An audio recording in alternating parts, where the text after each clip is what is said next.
Good morning, dear students. Greetings on behalf of Department of Biotechnology. I hope you and your loved ones are keeping good health. Stay home, stay safe. Thought for the day: 1 minute of anger weakens the immune system for 4 to 5 hours. 1 minute of laughing or laughter boosts your immune system for 24 hours. Kindly focus on that and keep your beautiful smile evergreen. Now, in this class, today I shall discuss on contributions of Alexander Fleming to the field of microbiology. Okay, so I shall begin now the contributions of Alexander Fleming. Sir Alexander Fleming, born on 6th August 1881 and died on 11th March 1955, and he was a Scottish physician and microbiologist who was best known for discovering the world's first broadly effective antibiotic substance, which he named penicillin. Okay, his discovery in 1928 of what was later named benzyl penicillin. It means what are the chemical he extracted the penicillin. That penicillin chemical was benzyl penicillin, also known as penicillin G, which was isolated from the mold Penicillium rubens, which was described as the single greatest victory ever achieved over disease. In most of the books, you will get that this penicillin isolated from the Penicillium notatum. Okay, so you can write Penicillium notatum, but earlier they were telling the Penicillium notatum only, but now it is proved that that organism was Penicillium rubens. Here you can see the benzyl penicillin, a chemical structure representation, also known as penicillin G or benpin, which is an antibiotic used to treat a number of bacterial infections. This includes pneumonia, streptothroat, syphilis, narcotism, enterocolitis, diphtheria, gas gangrene, leptospirosis, then cellulitis, and tetanus. Here you can see how they were giving the advertisement related to this particular penicillin during that time. Sir Alexander Fleming made one of the greatest accidental discoveries ever. It led to breakthrough in medical sciences and also connected the microbiology and the pharmaceutical industry. Okay, Penicillium rubens is a species of fungus in the genus Penicillium and was the first species known to produce the antibiotic penicillin. It was the first discovered or described by Philbert MacLeod Joseph E. Berg in the year 1923. For the discovery of penicillin from this species, Alexander Fleming shared the Nobel Prize in Physiology or Medicine in the year 1945. Why I mentioned here shared? Because Fleming was able to extract the penicillin well less than a spoonful, and that was not possible to supply to the entire world. Okay, that's why this Alexander Fleming was attracted by the other two young scientists, and they exploited that particular technique to the world supply, and they were able to isolate and extract the penicillin at the larger scale at the industrial level. So that particular Nobel Prize was shared by another two scientists. The original penicillin producing type has been variously identified as Penicillium rubrum, then Penicillium notatum, and Penicillium chrysogenum, among others. But genomic comparison and phylogenetic analysis in 2011 resolved that is Penicillium rubens was the organism what Alexander Fleming extracted that particular penicillin antibiotic. It is the best source of penicillins and produces benzyl penicillin, which can also be known as penicillin G. Okay. In the year 1929, Alexander Fleming discovered antibiotic penicillin, which was important milestones of microbiology. In the year 1941, Howard Florey and Ernst Boris Chain developed a method for industrial production of penicillin in England. In short, we'll say Florey and Chain. For the discovery of penicillin, he shared the Nobel Prize in Physiology or Medicine in 1945 with Howard Florey and Ernest Boris Chain. Though here in the extraction of the antibiotic at the industrial level, Alexander Fleming did not involve, but for his discovery of the antibiotic, he got the Nobel Prize and shared the Nobel Prize along with Florey and Chain. He also discovered the enzyme lysozyme from his own nasal discharge.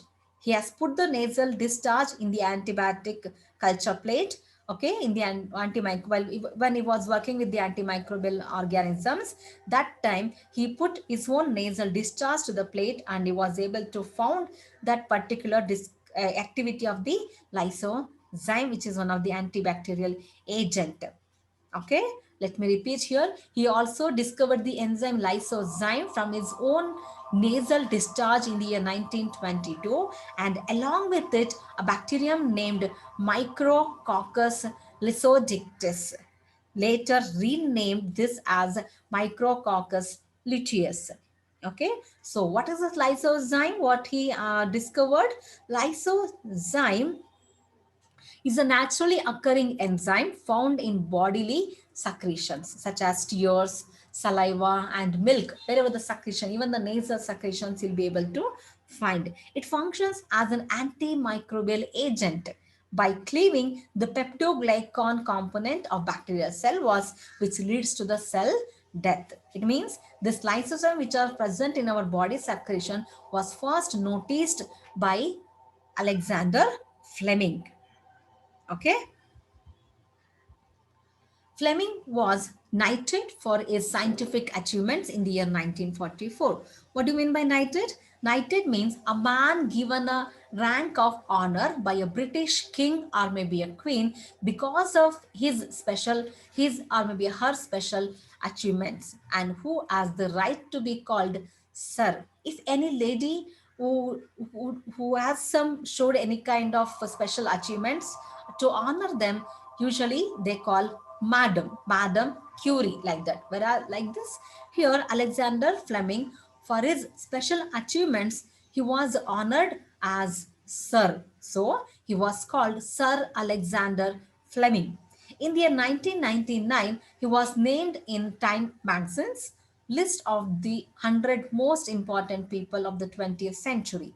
In the year 2002, he was chosen in the BBC's television poll for determining the 100 greatest Britons, and in 2009, he was also voted third greatest Scot in an opinion poll conducted by STV, behind only Robert Burns and William Walson. Further, let us go through in detail about Alexander Fleming contributions. Let me repeat. Alexander Fleming, born on August 6, 1881 in Scotland, gained his medical degree from St. Mary's Medical School, London University, and served throughout the World War I as a captain in the medical corps. In the year 1929, he discovered the penicillin, which was the first antibiotic. It was a fortunate accident that he discovered penicillin, because he was actually working on bacteria, not on the fungal organisms. So accidentally there was the growth of the fungal organisms in his culture plate, and he understood the importance and the growth of the fungal organisms with the bacterial culture, and that time he was able to understand that particular antibacterial property. He was actually a trained bacteriologist, had been culturing various bacteria in petri dishes in his laboratory. One day, he led out cultured petal plate on a laboratory table. Okay. Fleming in his laboratory was conducting experiment in search of new antibacterial agents, particularly against wound infections. Okay. Most of the wound infections were happening because of the bacterial contaminants. In the year 1928, Fleming went on vacation, leaving his lab unattended. When he returned, he found that mold growing on one of his petri dishes, possibly some contaminations, he thought, because the fungal organisms was like a cottony thread, right? Fungus always grow in the form of cottony thread like that, whereas the bacterial colonies we can make out very clearly. He also found that fungal growth had apparently destroyed all the staphylococci on his petri plate, especially designed dishes, and therefore the world discovered the penicillin. And there he was able to understand and notice the presence of the fungus and what that fungus has done to his bacterial culture plate. The culture plate was actually a staphylococci. He observed a petri plate which contained different types of culture. In the middle of the petri plate culture, that is a cluster of blue-green mold has appeared in overnight. And that appearance of the blue-green mold was actually the golden accident of history. Why it's an accident? Because Alexander Fleming was actually a bacteriologist. He was not at all interested with the fungal organism. Okay, within overnight in his laboratory, in his culture plate, he observed the presence of the cottony growth of the organism, that was the fungus.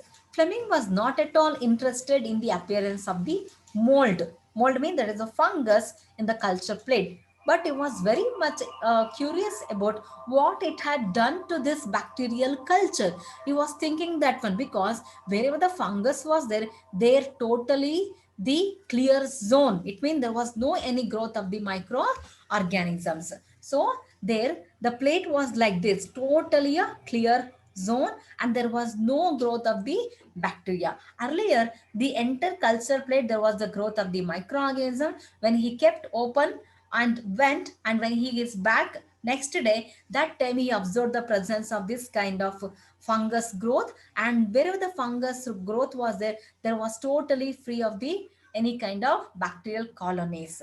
So that made him to think what this cottony growth or mold has done to my bacterial culture plate.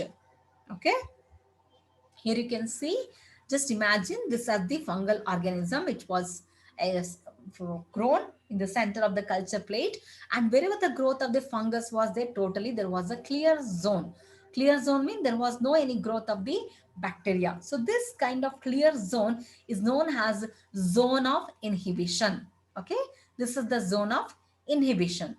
And in the zone of inhibition, the colony of the penicillium mold that has released some chemical component. That chemical component was toxic to the bacterial culture lawn and killed all the bacteria which were peripheral to the fungus organism. Okay, and this concept was able to understand by Alexander Fleming, and he discovered the penicillin. When we observe this penicillin, here you can see the Alexander Fleming in the pictorial representation. Okay, this is the clear zone.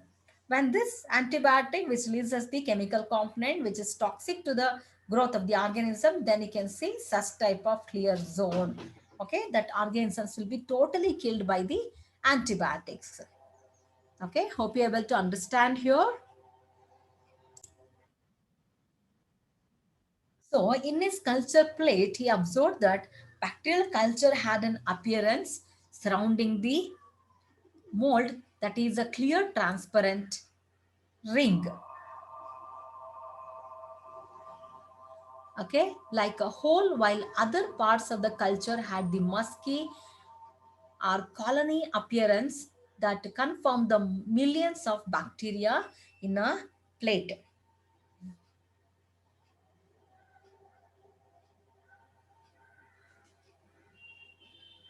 Okay, so just imagine here that this is the culture plate. Okay, here you can see the culture plate. Okay, just imagine this was the culture plate, and there was the growth of the bacterial microorganisms. Okay, when the bacterial microorganisms grow over there, how they look? There you can see the lawn of the microorganisms, right?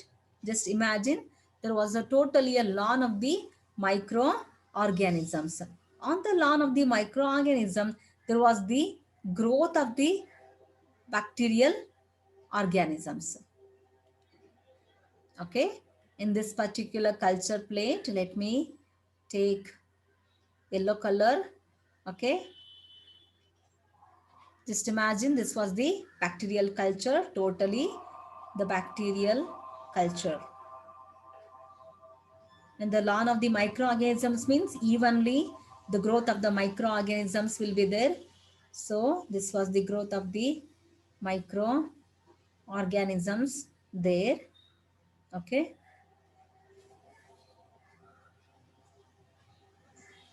So here within a overnight there was the growth of the some fungal organisms. So fungal organism, let me take a green. Okay, in the center there was the growth of the cottony growth organisms. Where the cottony growth organisms were there, near to the particular edges of the cottony growth, there was totally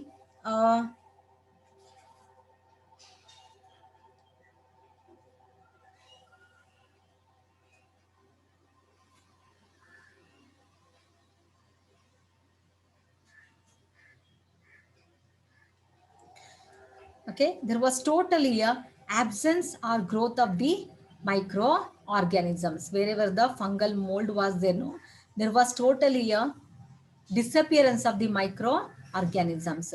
So it means what are the chemicals which are present in this fungal organism?